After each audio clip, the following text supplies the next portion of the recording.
আসসালামু আলাইকুম। আবারও আপনাদের সামনে আসলাম আমি আনারুল ইসলাম আনারুল ওরফে ভিলেন ভাই। এই যে দেখছেন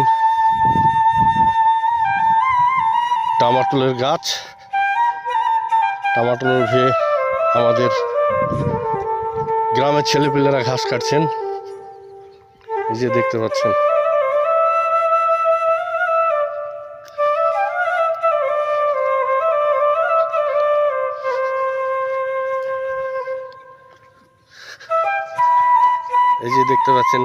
অনেকে ঘাস কাটছেন এই টমাটোলের ভেয়ে।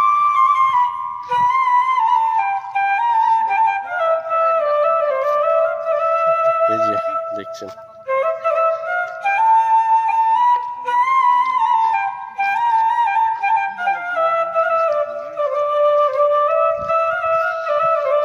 তো ভাই, এখানে ঘাস কাটতে হচ্ছেন নাকি?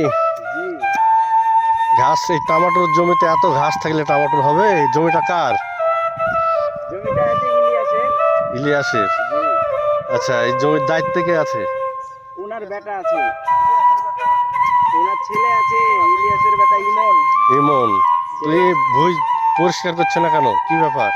পরিষ্কার করতে করতে ক্লান্ত হয়ে গেছে, আর কত কাটকে টাকা দিবে, সার বিষে অনেক খরচ, দেখা যাচ্ছে যে মানে সমস্যা হারিয়ে গেছে, তাই বিশ্রাম করছে এখন।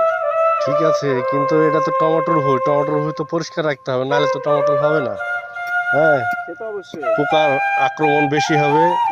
হ্যাঁ, দেখা যাচ্ছে যে জঙ্গল হয়ে গেলে যে পোকা জঙ্গলে থাকবে, এই পোকা উঠে ফুলে বসবে, নষ্ট করবে।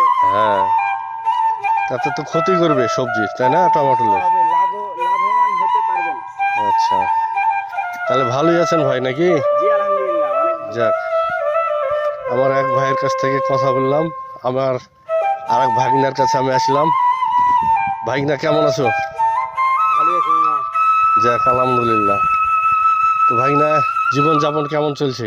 আলহামদুলিল্লাহ, খুব ভালো চলছে। খুব ভালো চলছে। আচ্ছা, ভাগিনার ছেলে মেয়ে কয়টা? 3 ছেলে।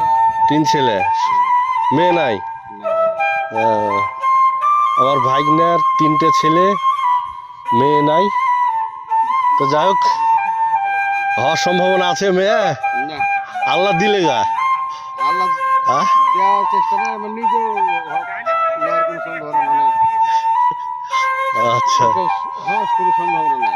আচ্ছা আচ্ছা, যাই হোক, তাহলে ভালোই আছেন মামা না? আলহামদুলিল্লাহ, খুব ভালো। যাই হোক মামা, এই যে আমি ভিডিওগুলো তৈরি করছি,